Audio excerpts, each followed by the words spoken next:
जब मरियम के पेट से ईसा आए तो लोगों में हंगामा हो गया, हैं? मरियम ने बच्चा पैदा किया, अरे इसकी तो शादी नहीं हुई है, फिर बच्चा कैसे पैदा हो गया? खुराफाती लोग घेर लिए, मरियम बताओ ये बच्चा कहां से आया? तुम तो मेहराब में नमाज पढ़ती हो, इबादत में मसरूफ रहती हो और इतनी नेक बनती हो, और फिर शादी से पहले बच्चा, यानी सबको दिखाती हो, ढिढोरा पीटती हो, और हालत यह है कि तुमने एक नाजायज बच्चे को जन्म दे दिया। शादी से पहले यह बच्चा कहां से आया? पहले तो मरियम खामोश रही, जब लोगों के ताने वो सुन ना सकी। बड़े बड़े कमेंट, बड़े बड़े गंदे कमेंट भी आते हैं ना, कीचड़ उछाला जाता है ना, और यह तो सामने दिख रहा है कि मरियम की शादी नहीं हुई है, फिर बच्चा कहां से? जब मरियम उस कमेंट को सुन नहीं सकी और लोगों के बातें और ताने जब बर्दाश्त न कर सकी, तो इशारा कर दिया, इस बच्चे से पूछ लो। मुझसे क्या पूछते हो, इससे पूछ लो कि तेरा बाप कौन है, वो खुद ही बता देगा, जाओ जाओ। जब मरियम ने उस बच्चे की तरफ इशारा किया, कुरान क्या कहता है? जब लोगों से कहा इस बच्चे की तरफ जाओ, तो लोगों ने कहा कैफ़ा नुकल्लिमु मन कान फिल महदी सबिया। आए मरियम, तू मुझे उसके पास भेज रही है जो पालने में झूल रहा है, जो गहवारे में खेल रहा है, जो एक छोटा सा बच्चा है, वो क्या बोलेगा? कैफ़ा नुकल्लिम, हम कैसे उससे बातचीत करें जो गहवारे में पड़ा हुआ है, जो पालने के अंदर पला हुआ है, जो झूल रहा है, जो खेल रहा है, हालांकि वो अभी छोटा सा दूध पीता बच्चा है, वो हमसे कैसे बात करेगा? हम उससे कैसे गुफ्तगू करें? वो हमें क्या जवाब देगा? जवाब तो तुम्हें देना है, तुम बताओ कि ये बच्चा कहां से आया। कैफ़ा नुकल्लिमु मन काना, कैफ़ा नुकल्लिमु मन काना फिल महदी सबिया। आए मरियम, उस बच्चे के पास क्या भेजती है? वो तो पालने में झूल रहा है, वो तो छोटा सा बच्चा है, वो हमारी बात का क्या जवाब देगा? अभी इतना कहा ही था कौम के लोगों ने, इतने में वो बच्चा यानी ईसा अलैहिस्सलाम उसी झूले से आवाज देते हैं, उसी पालने से, वो गहवारे से बोलते हैं, इन्नी अब्दुल्लाह अतानियल किताब वजालनी नबिय्यन वजालनी मुबारकन ऐनमा कुन्तु व औसानी बिस्सलाती वज़्ज़काती मा दुम्तु हय्या। ईसा अलैहिस्सलाम जो अभी दूध पीते हैं अपनी माँ का, वो बच्चा जवाब दे रहा, दूध पीता बच्चा ईसा, वो जवाब दे रहा है, आए मेरी कौम के लोगों, आए मेरी माँ पर कीचड़ उछालने वालों, इन्नी अब्दुल्लाह, मैं अल्लाह का बंदा हूं, मेरा बाप नहीं है, ये मेरी माँ है, मैं अल्लाह का बंदा हूं। वो अतानियल किताब, अल्लाह ने मुझे किताब अता फरमाई है, यानी इंजील दी। आगे बड़े होकर जब नबी बनेंगे तो देगा, अतानियल किताब, अल्लाह ने मुझे किताब अता फरमाई। वजालनी नबियन, और अल्लाह ने मुझे नबी बनाया है। बच्चा बोल रहा है, वजालनी नबियन, उसने मुझे नबी बनाया है। वजालनी मुबारकन ऐनमा कुन्तु, और मुझे बड़ा मुबारक बनाया है जहां मैं हूं, यानी जहां जहां मैं जाऊं हर जगह बरकत ही बरकत होगी। वजालनी मुबारकन ऐनमा कुन्तु, मैं जहां जहां हूं वहां अल्लाह ने बरकतों के दरवाजे खोल दिए। और इसके बाद जो जुमले कहे वो सुनिए, व औसानी बिस्सलाती वज़्ज़काती मा दुम्तु हय्या, और उस अल्लाह ने मुझे हुक्म दिया कि जब तक मैं जिंदा रहूं नमाज कायम करता रहूं और ज़कात अदा करता रहूं। औसानी बिस्सलाती वज़्ज़काती मा दुम्तु हय्या, मुझे नमाज का और ज़कात का हुक्म दिया जब तक मैं जिंदा रहूं। जिंदगी जिसने दी उसने जिंदगी के गुजारने के उसूल बताए हैं। ये नमाज ज़करिया भी पढ़ा करते थे, ये नमाज मरियम भी पढ़ा करती थी, ये नमाज मूसा भी पढ़ा करते थे, ये नमाज इब्राहिम भी पढ़ा करते थे, ये नमाज ईसा अलैहिस्सलाम भी पढ़ा करते थे, और जितने भी नबी इस दुनिया में आए हर नबी के ऊपर ये नमाज फर्ज है। इसीलिए श्रीमद् भागवत गीता का 6वां अध्याय उठाओ, और उसका 10वां मंत्र पढ़ो, योगी उज्जीत सततमात्मानं रहस्य स्थिता एकाकी यच्चत्तातिमा निराशीर परिग्रह। जब तुम ईश्वर की पूजा करने के लिए खड़े हो, है अर्जुन, कृष्ण जी कह रहे हैं, है अर्जुन, जब तुम ईश्वर की, अल्लाह की इबादत पूजा करने के लिए खड़े हो तो पूरे शरीर की एक्सरसाइज, पूरे शरीर का योग हो जाए। खड़े भी हो जाओ, झुक भी जाओ, सजदा भी कर लो। एकाकी एक अल्लाह के सामने खड़े हो जाना, सततमात्मानम, बिल्कुल सीधे, यच्चत्तात्मा, और अपनी आत्मा को, अपने दिल को एक अल्लाह की तरफ ही लगाना, इधर उधर मत देखना। हृदय नमः, सीने पर हाथ रख लेना और सर को नीचे झुका लेना, नमः, सर झुका लेना यानी सजदे की जगह पर। ये क्या है? और पूरे शरीर की एक्सरसाइज। एकाकी, जो कुछ भी मांगना एक अल्लाह से मांगना। निराशीर, और सबसे निराश हो जाना, ऊपर वाले से निराश मत होना। ये पूरी की पूरी नमाज। पंचम समय कर्तव्य, और ऐसा 5 वक्त करना। मृगचरम, हिरन की खाल बिछा लेना। अगर पाक जमीन, पवित्र धरती ना मिले, पवित्र धरती ना मिले यानी जमीन पाक ना हो, तो मृग मानी हिरन और चरम मानी चमड़ा, हिरन का चमड़ा यानी हिरन की खाल बिछाकर उस पर नमाज पढ़ लेना। यानी हलाल जानवरों का चमड़ा हिंदू धर्म के अंदर भी हलाल है, उस पर भी नमाज पढ़ी जा सकती है। और ये चीज हिंदू धर्म की किताब और श्रीमद् भागवत गीता कह रही है, जो हर हिंदू के घर में मिलेगी। गीता कह रही है नमाज पढ़ने का सबूत हिंदू धर्म की किताबों में भी। जिंदगी गुजारने देने वाले ने जिंदगी गुजारने के उसूल बताए हैं, किताब में आज मौजूद है। और सबसे बड़ा अकीदा कि इस जिंदगी को गुजारने के बाद फिर एक दिन हमें और आपको मरना भी है, इसलिए मौत को भी कामयाब बनाना। मरने के बाद का तसव्वुर हमारे और आपके दिल में रहेगा, तभी हम ये काम करेंगे। अगर ये होगा मर जाएंगे, मिट्टी में मिल जाएंगे, बाद में कुछ नहीं होना, तो कोई आदमी नमाज नहीं पढ़ेगा, कोई आदमी अच्छे काम नहीं करेगा। क्यों करने लगा? जब मरकर मिट्टी में मिलना है तो हम अच्छे काम क्यों करेंगे? दुनिया में कितना इख्तिलाफ है, कितना निज़ा है, कितना झगड़ा है। इस इख्तिलाफ को खत्म करने की एक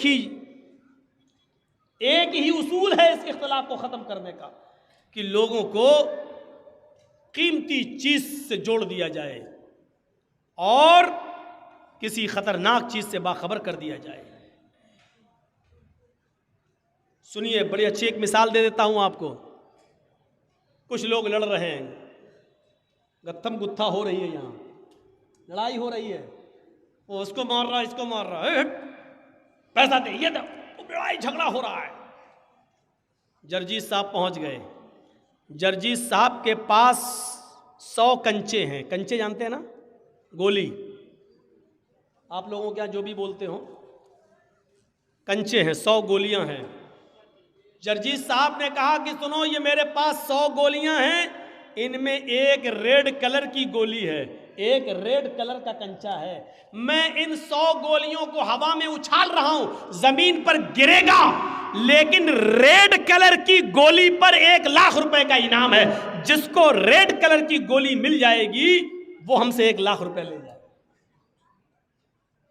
जर्जीस साहब ने यह कहकर 100 गोलियां हवा में उछाल दी। ईमानदारी के साथ बताइएगा, वो लड़ने वाले अब क्या करेंगे?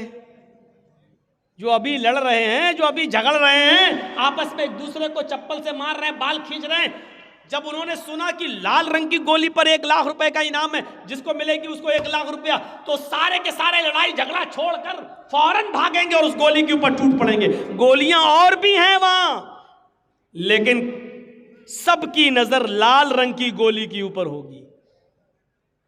लाल रंग की गोली मिल जाए ताकि ये इनाम हमें मिल जाए, जबकि गोलियां वहां और भी हैं, लेकिन दूसरी गोलियों को कोई नहीं पकड़ेगा, सिर्फ लाल रंग की गोली के ऊपर उसकी नजर होगी।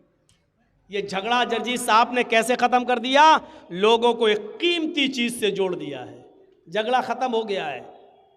जो लोग अभी लड़ रहे हैं हम तुमसे दौलत में आगे निकल जाएं, तुम हमसे दौलत में आगे निकल रहे हो, आपस में झगड़ा कर रहे हैं, इनको एक कीमती चीज से जोड़ दो, इनको हुसूले जन्नत से जोड़ दो, इनको जन्नत की तरफ लगा दो, इनको बताओ कि ये करोगे तो ये होगा, जन्नत में ये नेमतें हैं, इन नेमतों के हुसूल के लिए आपस में एक दूसरे से आगे बढ़ो, नमाज पढ़ो, हराम खोरी छोड़ो, शराब नोशी से तौबा करो, इनको एक कीमती चीज से आप जोड़ दीजिए।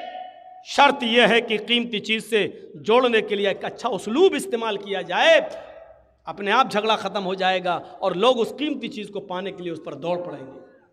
अच्छा, कुछ लोग लड़ रहे हैं, जर्जीस साहब ने बहुत कोशिश की लेकिन वो झगड़ा खत्म नहीं कर पाए हैं। जर्जीस साहब एक पिटारा लेके पहुंच गए हैं। ए हटो हटो, छोड़ो, तुम लोग क्यों लड़ रहे हो, ये गुत्तम गुत्ता क्यों कर रहे हो, हटो। लेकिन हमारी बात का कोई असर नहीं हो रहा, चुप जा यहां से, इसने हमारा पैसा लिया, इसने हमारा ये दबाया, इसने हमारा ये किया, लड़ रहे हैं। जर्जीस साहब ने उन लड़ने वालों के सामने एक पिटारा खोल दिया, उसमें से एक जहरीला सांप निकलता है और पिटारे से कूद जाता है और रेंग कर उन लड़ने वालों के पास पहुंचता है। बताइए वो लड़ने वाले क्या होंगे, जबकि एक दूसरे को मारने के लिए तुले थे, अब तो सांप उनके बीच में पहुंच गया, अब वो सब अपनी जान बचा रहे हैं। अब कोई किसी को नहीं मारेगा बल्कि अपनी जान बचाने की फिक्र करेंगे, मैं बच जाऊं, मैं बच जाऊं, इधर भागेगा वो उधर भागेगा। अरे तुम तो एक दूसरे को मारना ही चाह रहे थे, अब क्यों भाग रहे हो एक दूसरे से, अब क्यों? अब उनको अपनी जान की फिक्र हो गई है, अब वो अपना इख्तिलाफ अपना झगड़ा भूल गए, अब उनको अपनी जान की फिक्र हो गई है। मेरे भाइयों, ऐसे लोग जहां इस तरीके के हों वहां उनको जहन्नम के अजाब से डराओ कि देखो सूद खाने वाले का यह अजाब, जिना करने वाले का यह अजाब, चोरी करने वाले का यह अजाब, माले हराम खाने वालों का यह अजाब, शराब पीने वालों का यह अजाब, इनको बताओ और होशियार करो कि देखो इससे हर आदमी को अपने आप को बचाना चाहिए। इसी को कुरान कहता है, या अय्युहल्लज़ीना आमनू कू अनफुसकुम व अहलीकुम नारा, ईमान वालो तुम अपने आप को भी जहन्नम से बचाओ और अपने बीवी बच्चों को भी जहन्नम से बचाओ, अपने आप को भी जहन्नम से बचाओ और अपने बीवी बच्चों को भी जहन्नम से बचाओ।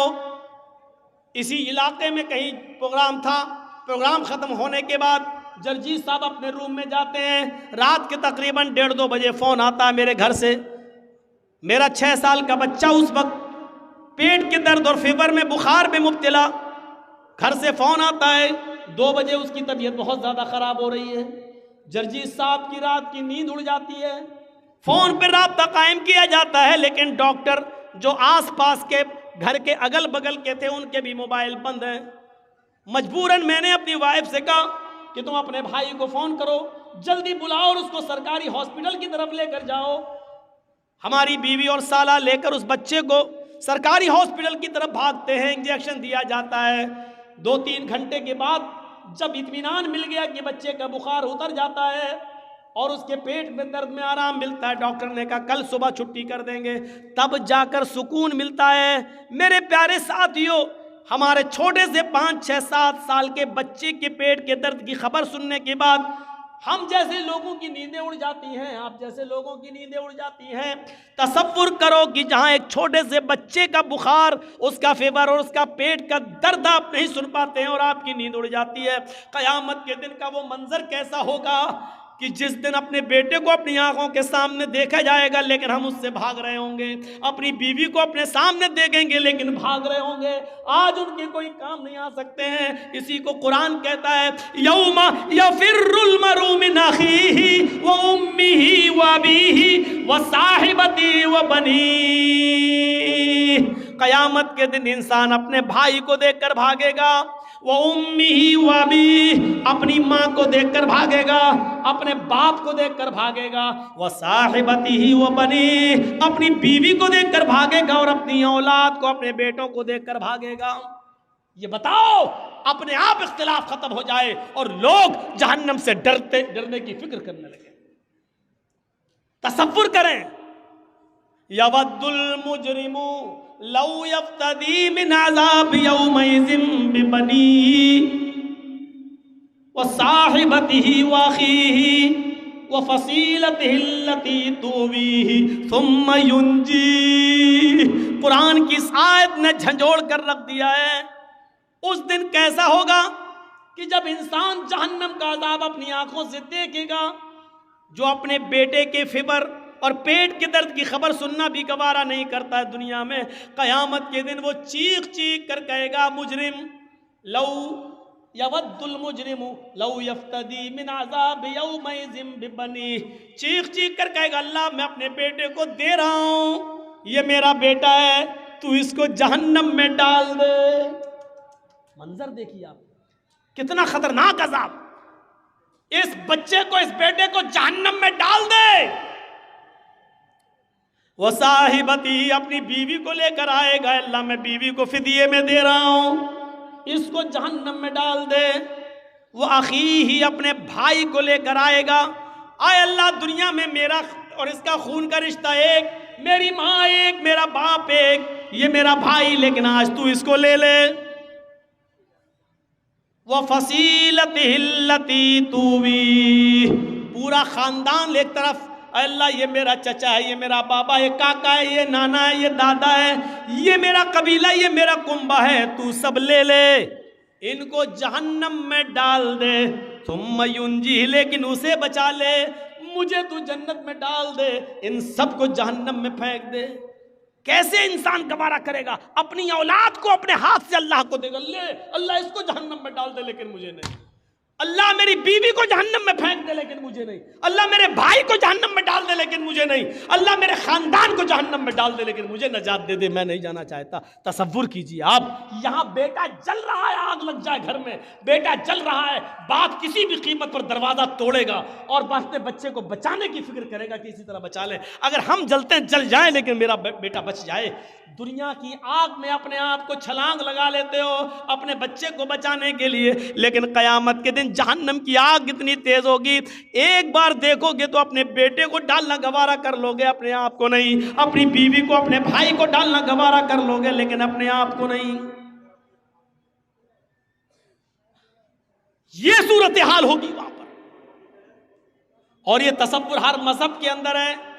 जिंदगी देने वाले ने हमें बताया है कि ये ज़िंदगी मेरे बताए हुए तरीके पर चलो, क्योंकि ये ज़िंदगी यहाँ ख़त्म होने के बाद भी ख़त्म नहीं होगी, उखरवी ज़िंदगी हम तुम्हें फिर देंगे और फिर तुम्हें जहन्नम के अंदर या जन्नत के अंदर डाला जाएगा, फेंका जाएगा। हमें इस चीज़ का एहसास होना चाहिए, एक डर हमारे अंदर होना चाहिए। आपको एक वाक़े की तरफ लेकर चलता हूँ। सन 1969 के अंदर, सन 79 के अंदर, सन 1979 के अंदर, 1979 के अंदर अमेरिका ने सबसे पहला स्काई लैब आसमान की तरफ छोड़ा। सुनिए, अमेरिका ने सबसे पहला स्काई लैब आसमान की तरफ छोड़ा। जब वो आसमान की बुलंदियों पर चला गया, उसका वजन तकरीबन 80 टन था। 80 टन वो आसमान की बुलंदियों पर चला गया। जिस दुनियावी सिस्टम से वो चल रहा था, उसका कांटेक्ट, उसका कनेक्शन दुनियावी सिस्टम से मुनक़ता हो गया, कट गया। स्काई लैब ने अपना ताल्लुक दुनिया के सिस्टम से ख़त्म कर लिया, यानी अब दुनिया में कोई सिस्टम ऐसा नहीं जो स्काई लैब पर कंट्रोल कर सके। 80 टन का वो स्काई लैब कंट्रोल से बाहर हो जाता है। अमेरिका ने ऐलान कर दिया पूरी दुनिया के अंदर, लोगों, स्काई लैब से कंट्रोल ख़त्म हो गया है, अब ये ज़मीन की तरफ आ रहा है और ये दुनिया के किसी भी मुल्क में, दुनिया के किसी भी देश में किसी भी वक्त गिर सकता है। लिहाजा अपने आप को खुद बचाओ और अपने आप की हिफाजत करो। गौर कीजिए, स्काई लैब 80 टन का इस दुनिया की तरफ तेजी के साथ गिर रहा है, तेजी के साथ आ रहा है और पूरी दुनिया के अंदर मशहूर हो गया कि स्काई लैब ने अपना ताल्लुक, अपना कंट्रोल ख़त्म कर दिया। लोग भागने लगे। ऐसा लग रहा था कि हर इंसान ये सोच रहा है वो उसी के ऊपर ना गिर जाए। पूरी दुनिया में खलबली मच गई और मस्जिदों में, कनीसाओं में, गिरजाघरों में दुआएं होने लगी कि आए अल्लाह, जो जिसको मानने वाला है, आए अल्लाह इसको हमारे सरों पर ना गिरने दे, हमारे सरों से बचा ले। मैं वो कहाँ गिरा, किस खित्ते में गिरा मुझे नहीं मालूम, लेकिन इतना जरूर मैं बता दूं कि जब 80 टन का स्काई लैब कंट्रोल छोड़ देता है तो उसका डर पूरी दुनिया के हर इंसान के अंदर महसूस होता है और इंसान ये सोचने लगता है कि कहीं ये मेरे सर पर ही ना गिर जाए, मेरे ऊपर ही ना गिर जाए। एक छोटे से स्काई लैब जिसका वजन 80 टन है, आप उससे इतना डर रहे हैं कि मेरे ऊपर ना गिर जाए। ये दुनिया ने देखा, अपनी आंखों से देखा। जहन्नम का तो एक सांप इतना खतरनाक है कि अगर अल्लाह ताला उसको दुनिया में छोड़ दे तो वो एक फुनकार मार दे ऐसे फू। जहन्नम का एक सांप अगर दुनिया में भेज दिया जाए और एक बार वो ऐसे कर दे फू, बस, तो उसके मुंह से निकलने वाली एक फुनकार की वजह से, एक फुनकार से पूरी दुनिया में जितनी भी कच्ची जमीन है, खेती है और जहां अनाज पैदा होता है, उसके एक फुनकार से फिर पूरी दुनिया के अंदर कभी गल्ला पैदा ना हो, कभी अनाज पैदा ना हो, उसकी एक फुनकार से सारी की सारी जमीन जल कर राख हो जाए और फिर अनाज पैदा करने के लायक ना रहे। मुस्नद अहमद की रिवायत है, अल्लाह के नबी ने फरमाया जहन्नम में अगर किसी को एक लम्हे के लिए डाल दिया जाए, एक लम्हा कितना होता है, आंख बंद करो और खोलो, इसका 10वां हिस्सा, अब कितना कम होगा आप अंदाजा लगा लीजिए। एक लम्हा, देखिए मैं आंख बंद करके खोल रहा हूं, पता नहीं क्या है, सुनिए, एक लम्हा ऐसे, बस आंख बंद कर रहा हूं, खोल दिया, ये क्या हुआ, एक लम्हा। इसका भी 10वां हिस्सा आप करिए तो कितनी देर होगी। इतनी देर के लिए आंख बंद की और खोल दी, ये तो बहुत ज्यादा हो गया। इसका भी 10वां हिस्सा, 10 हिस्से करने के बाद एक हिस्सा, इतनी देर के लिए किसी को जहन्नम में डालकर निकाल दिया जाए। और अल्लाह के नबी फरमाते इस आदमी को अगर मदीने में लाकर खड़ा कर दिया जाए तो इतनी देर के लिए जहन्नम में जलकर आने वाला आदमी बाहर की तरफ जब सांस लेगा, ऐसे बाहर की तरफ जब सांस लेगा तो उसकी सांस की गर्मी से पूरा मदीना जलकर राख हो जाए। इससे आज कौन डर रहा है। एक स्काई लैब की फिक्र तो इतनी ज्यादा है। हम दौड़ रहे हैं बस दुनिया की तरफ, मिले ये दुनिया, दौड़ रहे हैं हम, पैसा पैसा हाय पैसा, जिस तरीके से भी आए पैसा। इस दुनिया ने हमें मेरे भाइयों कुत्ता जैसा इंसान कुत्ता बना दिया है। एक बैल पड़ा हुआ है मरा हुआ, गांव में आपके एक बैल मर गया, मरे हुए बैल का गोश्त खाने के लिए कुत्ता आ गया। कुत्ता उस बैल को नोच रहा है, खा रहा है। उस मरे हुए बैल की बदबू दूसरा कुत्ता सूंघता है, वो भी आ जाता है। मरे हुए बैल को खाने के लिए जब ये कुत्ता आता है तो पहला कुत्ता भौंक भौंक कर, आंखें दिखा दिखा कर दूसरे कुत्ते को भगा रहा है, यहां तक कि उसको भगा देता है।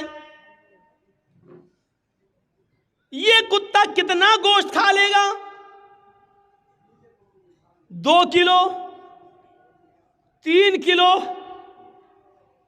4 किलो, ज्यादा से ज्यादा 5 किलो, लेकिन यहां तो 3 कुंटल है।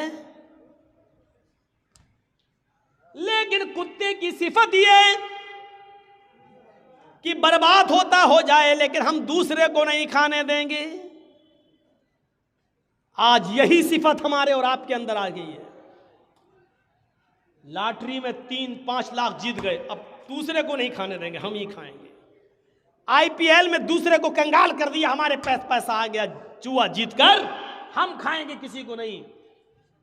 हराम खाओगे औलादे जूते मारेंगी तुम्हें। बाद में आओगे मौलाना के पास, मौलाना साहब मेरी औलाद मेरा कहना नहीं मानती है। मौलाना साहब दुआ बताएंगे, दुआ कबूल नहीं होगी, क्योंकि हराम माल खाने वाले की दुआ कबूल नहीं होती। माफ कीजिए, लाख तहज्जुद की नमाज पढ़िए, रमजान का महीना शुरू होने वाला 3 अप्रैल 2 अप्रैल से रोजा रखते रहिए, लेकिन सूद, ब्याज, सट्टा, दड़ा, अगर ये सारी की सारी कमाई अगर आपने नहीं छोड़ी तो आपका रोजा कबूल नहीं, आपकी नमाज कबूल नहीं। क्लियर कह रहा हूं, नमाज कबूल नहीं। मौलाना साहब आप कैसे कह सकते हो? कोई आदमी अगर मुझसे पूछे कि मौलाना साहब अगर इस कुर्ते को या शेरवानी को मैं पेशाब से धोऊं तो क्या पाक हो जाएगी? तो पेशाब से धोने के बाद क्या कोई पंजाबी पाक होगा? नहीं होगा। शेरवानी को हम पेशाब से धोएं तो पाक हो जाएगी? नहीं होगी। अगर आप इबादत कर रहे हैं और माल हराम का खा रहे हैं, कमाई हराम की है, तो ये नमाज ये रोजा कैसे कबूल हो जाएगा? नहीं हो सकता है, नहीं। जैसे वो कुत्ता आज बर्दाश्त नहीं कर रहा है कि दूसरा कुत्ता हमारे मरे हुए बैल को खाने आए, गोश्त बर्बाद होता हो जाए, लेकिन कुत्ते को मंजूर नहीं कि दूसरा कुत्ता खाए। ये सिफत आज हमारे अंदर पैदा हो चुकी है, बल्कि हमें दूसरों के माल को लूटने की फिक्र होती है। आज से 20 साल पहले नॉर्थ यूपी में उत्तर प्रदेश नॉर्थ यूपी में एक पूर्वी इलाका है, मशरिकी इलाका, उस इलाके के अंदर एक सैलाब आता है। सैलाब जानते हैं ना, बाढ़। एक सैलाब आता है पानी का, बड़ा खतरनाक सैलाब, बड़ी खतरनाक बाढ़। दरख्त बह गए, झोपड़ियां बह गई, बड़ी बड़ी बिल्डिंगें गिर गई, बैल बह गए, गाय बह गई, भेड़ बकरियां मर गए। इतना खतरनाक सैलाब था। जब सैलाब थोड़ी देर के लिए बंद होता है तो कुछ लोग उस गांव का हाल देखने के लिए आते हैं। पूरे गांव में सन्नाटा है, लाशें तैर रही हैं, जानवर मरे पड़े हैं, लेकिन कुछ लोग पानी के उस तरफ अपना माल बचाने में कामयाब हैं और एक तरफ बैठे हुए हैं, लेकिन पानी इतना ज्यादा है कि वो इस तरफ नहीं आ सकते हैं। कुछ लोगों ने उन लोगों को उधर बैठा हुआ देखा, लेकिन वो पानी के इस तरफ नहीं आ सकते हैं। इसी बीच कुछ लोगों की नजर पानी में डूबे हुए एक पेड़ के ऊपर पड़ती है, जो आधे से ज्यादा पेड़ डूबा हुआ है।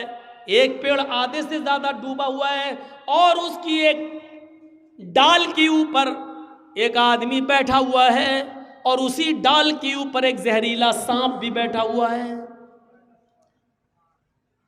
आओ मैं आपको बताऊं, एक ही डाल है और उस डाल के ऊपर आदमी बैठा है और उसी डाल के ऊपर सांप भी बैठा हुआ है। इंसान सांप का दुश्मन और सांप इंसान का दुश्मन। अभी यहां सांप निकल आया, फौरन मार देंगे, लेकिन सैलाब का खौफ इतना ज्यादा है कि ना आदमी सांप को मार रहा है और ना सांप आदमी को डस रहा है। सांप ने भी अपनी आंखों से देखा है सैलाब का मंजर, वो भी जानता है कि अगर थोड़ी सी भी डाल हिल गई तो मैं गिर जाऊंगा और नीचे पानी है, बह जाऊंगा, मर जाऊंगा। सांप इंसान को नहीं काट रहा है और इंसान सांप को नहीं मार रहा है। अगर थोड़ी भी डाली हिल गई, अगर हम नीचे गिरे तो हम भी नहीं बचेंगे। जहां सैलाब का दर्दनाक और खौफनाक मंजर इतना खतरनाक कि इंसान सांप को नहीं मार रहा है और सांप भी इंसान को नहीं डस रहा है, लेकिन यहां कुछ ऐसे कमीने इंसान मौजूद हैं जो उस तरफ कश्ती लेकर जाते हैं और लोगों से कहते हैं कि अपना माल हमारे हवाले कर दो, हम उसकी हिफाजत करते हैं और तुम्हारे माल की रक्षा करेंगे। जब पानी थोड़ा कम हो जाए और जब तुम लोग बाहर निकलो और हमारे पास आना, हम तुम्हारे माल, तुम्हारा सोना चांदी, तुम्हारी ये चीज़ें हम तुम्हें वापस कर देंगे। ऐसे माहौल पर, ऐसे मौके पर उन लोगों ने इनके ऊपर भरोसा करके अपना माल इनको दे दिया कि लो ये मेरी गृहस्थी का माल है, ये हमारे कुछ कपड़े हैं, ये हमारे बच्चों की कुछ खिलौने बचे हैं, ये हमारी बीवी का थोड़ा सा जेवर बचा है, इसको हिफाजत से रखना। जब पानी कुछ कम होगा और हम बाहर निकलेंगे तो हमारे हवाले कर देना। हमारी बस्ती तो डूब गई, हम जहां अल्लाह जगह देगा हम वहां चले जाएंगे। और ये लोग माल लेकर जब वापस आए तो सब रफू चक्कर हो गए, भाग गए। मेरे भाइयों, आज इंसान का हाल ये हो चुका है कि ऐसे मौके पर भी इन लोगों ने दूसरों की मजबूरी का भी फायदा नहीं, मजबूरी भी नहीं देखी और उनका भी माल लूट के भाग गए, फरार हो गए। जहां इंसान सांप को नहीं मार रहा है और सांप भी इंसान को नहीं मार रहा है, एक सांप भी इंसान को डस नहीं रहा है, ऐसे मौके पर सबसे बड़ा ये सांप इंसान बन गया जिसने अपने भाइयों को डस लिया है, उनका माल और उनका सामान लेकर फरार हो गया है और भाग गया है और इन लोगों को सुपुर्द कर गया है कि तुम जानो तुम्हारा काम जाने। मेरे भाइयों, जब दुनिया परस्ती ऐसी हो जाए, मालो दौलत की लालच जब इस हद तक बढ़ जाए, तो यकीन मानिए फिर अल्लाह की इबादत होना मुश्किल है और यकीन मानिए फिर जिंदगी को आप सही उसूलों पर नहीं गुजार सकते हैं। 1:40 हो गया है। मैंने ऐसा माहौल कभी नहीं देखा। 2 साल से मैं देख रहा हूँ कि जब मैं आता हूँ तो बहुत भीड़ होती है और तकरीर ख़त्म होने से पहले 20, 25, 50 आदमी रह जाते हैं। या तो मुझे टाइम देर में दिया जा रहा है या आप लोगों को 1 बजे के बाद सुनने की आदत नहीं रही है। तो मेरे भाइयों, मैंने मुख्तसर से वक्त में मुख्तसर ही बातें सही बताई, लेकिन अब आप लोगों की तादाद इतनी कम हो चुकी है कि अब मुझे भी बोलने में अच्छा नहीं लग रहा है। मुझे बताया गया कि 11 बजे टाइम है, फिर मुझे बताया गया 11:30 बजे टाइम है, फिर मुझे बताया गया 11:30 बजे ला के यहाँ बिठा दिया गया और 12:30 बजे तक मैं बैठा रहूँ, बताओ 12:15 बजे तक। तो ये भी एक चीज़ है। तो बहरहाल उसूल बनाइए, ज़ाब्ता बनाइए, मदरसे का काम है इसलिए मैं बोल नहीं सकता हूँ, ताउन भी होना चाहिए। तो मेरे भाइयों, दुनिया परस्ती जब तक हम नहीं छोड़ेंगे, अल्लाह की इबादत हम नहीं कर पाएंगे। अल्लाह से दुआ कीजिए कि अल्लाह तबारक व तआला हमारे अंदर दुनिया की मोहब्बत उतनी ही रखे जितनी जायज़ हो और दुनिया के अंदर मर मिटना और दुनिया में गर्क होने से हमें बचा ले। और अल्लाह, जब तक तू हमें ज़िंदा रख, इस्लाम पे हमें ज़िंदा रखना, और जब हमारा ख़ात्मा हो तो ईमान पर हमारा ख़ात्मा फरमाना। वमा अलैना इल्लल बलागुल मुबीन व आखिरु दावाना अनिल हम्दुलिल्लाहि रब्बिल आलमीन।